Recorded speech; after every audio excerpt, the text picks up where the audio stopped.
rencontre extrêmement importante pour le PNDL et pour le ministère.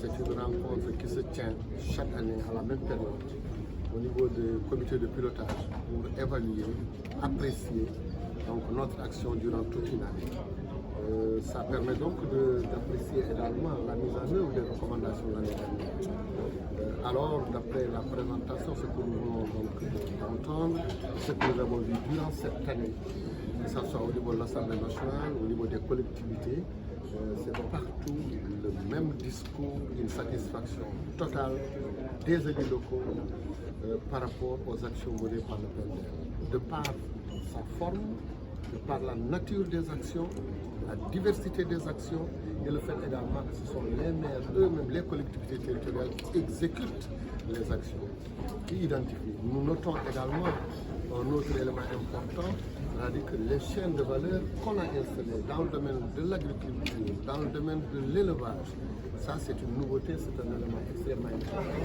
Il faut produire, il faut encadrer, il faut installer la chaîne, il faut diversifier les actions. Et un autre élément également qui est à l'actif du PNDL, c'est le fait que dans le désenclavement, on a installé des pistes rurales. Ces pistes également ont été donc notées, signalées comme des éléments de satisfaction. Mais ici, ajoute que le président de la République lui-même a décidé d'accompagner donc le monde rural en installant ce qu'on appelle le PACASEN rural. Lors de la grande journée nationale de la décentralisation, où déjà, pour lancer ce projet, le président de la République a décidé de mettre 20 milliards dans ce projet. Donc c'est dire que c'est plusieurs actions, que d'ailleurs pour anticiper le PACASEN rural, le PNDL a travaillé pendant 1 an sur ce projet et donc des partenaires se sont manifestés et l'État également pour impulser l'installation, le démarrage de ce PACASEN rural à 1 milliard.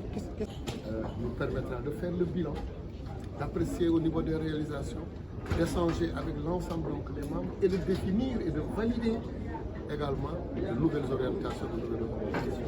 On a des recommandations et qu'on travaille durant toute une année. On peut regarder. Nous notons des satisfactions, des taux de réalisation qui atteignent 83%, même 87%, donc c'est des éléments de satisfaction. Mais dans un autre projet également, on a vu que le taux de décaissement était faible. On était à 56%. Ça, c'est à améliorer. Et un autre élément à améliorer, comme que nous avons aujourd'hui encore un autre dossier beaucoup plus large qu'il faudra qu'il y aura l'équité territoriale. C'est l'ensemble des collectivités qu'il faut atteindre.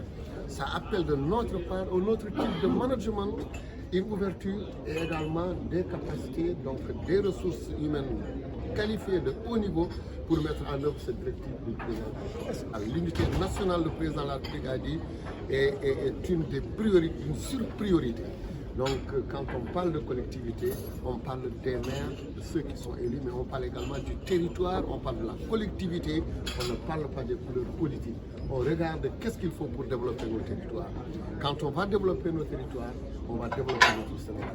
Quand nos territoires vont émerger, le Sénégal va émerger, quelle que soit la couleur de la personne qui a été élue. Et ce qui intéresse le président de la République, c'est la proximité, c'est le transfert massif des ressources vers ces collectivités. C'est ça en définitive qui nous intéresse.